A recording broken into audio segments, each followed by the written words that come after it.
ป้ายว่นเจ้าเสียพุทธตาสะ10 ข้อ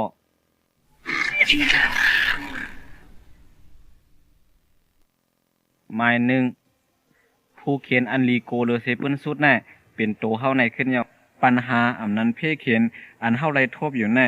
กำนำเป็นตัวเฮาขึ้นเฮ็ดต่อตัวเฮานำเลยเสียอันเบิ้นเฮ็ดต่อเฮานั่นเตว่าก่อนย่อก็เพ่เขียนอันเฮาขึ้นเฮ็ดต่อตัวเฮาขึ้นแน่เฮกังหยาบเลยเสเบิ้นอันมาเฮหามเฮาเฮากึดอยู่ดีเก่าได้เลี้ยวอ่ำจังขึ้นกว่าตั้งนาเลยนั่นก็เป็นตัวเฮาในขึ้นย่อ2โคป่วยอ่ำนั้นอมวยอันมีกาคันเสเบิ้นปุนตาเฮานั่นเป็นป้ายอยู่ดีเฮาในจังเดมีพ่อนดีสังละสังว่าเฮามีเงินคำเสียซ้ำมีป้ายอยู่ดีเตรียมทนตาดีเจ้าจ่ายเงินคำนั่น3อากูโสลงอันให้แห้งหรือเสเปิ้นได้เป็นลองเปียดเหรียญขึ้นโตเก่านั่นเนี่ยก็ปือก้นก็อันเปียดเหรียญโตเก่านั่นมันติฮัดเปียดเหรียญเปิ้นลงกะกูก็ป้าตังก้นก็อันหักมันแลก้นก็อันหยุ่มใจมันนั่นก่อน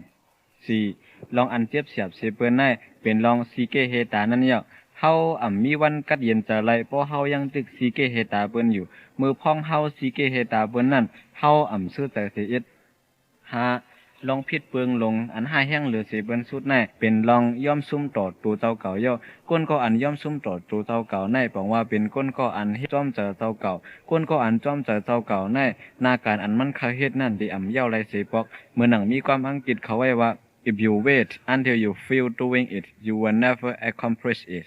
สังว่าเฮาเป้าเมื่อเฮาออกใจคาเฮ็ดนั่นสิจงคาเฮ็ดในหน้าการอันเฮาคาเฮ็ดนั่นที่มีวันเย้าตัวไรเสียปอก6ลองอันลียุกยองสุดนั่นเป็นตั้งคัดเจอเย้าตั้งยังอันมีตั้งคัดเจอนั่นตื้นดีกว่าถึงตีก้นก็อันกว่าถึงตียังหมายนั่นก็เปิดเขามีตั้งคัดเจอเป็นเครื่องยิบเจ้าเก่า7ลองลู่ซุ่มอันอย่าลงเสียเปิ้นนั่นเป็นลองห้ามตั้งมุงมองในเป็นยาลีเมียวนึงก้วยกาอย่าเบมุงมองนำหนาป้นปีคะนะเพราะว่าเฮามุงมองเสียเป็นมาจอมหนังอันเฮามุงมองไว้นั่นจริง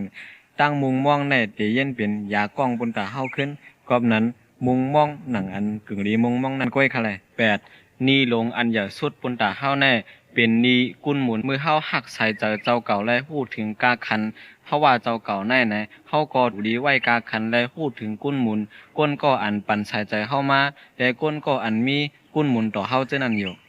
9โคตอนอันกาคันอย่าลือเสเปิ้นสุดแน่เป็นรองว่างขว้างนั่นเยาค่ะก้นก็อันเฮาจะลำต่อมันนั่นเป็กซ้ำว่าเฮา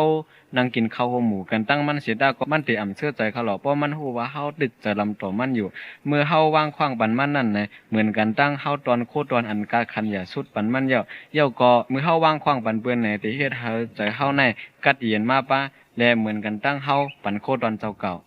10ที่ยบย่อมหางให้สุดในเป็นรองต้วยผายให้เปิงเตียกมันเหมือนหนังได้กอกเกียวนั่นมีน้ำครึ่งนึงไหนก้นก็อันต้วยผายให้นั่นที่หันว่าน้ำมีเอาครึ่งก๊อกนึงก้วยกาก้นก็อันต้วยผายดีนั่นแต่ที่หันว่าน้ำกึดแทงเป็นครึ่งก๊อก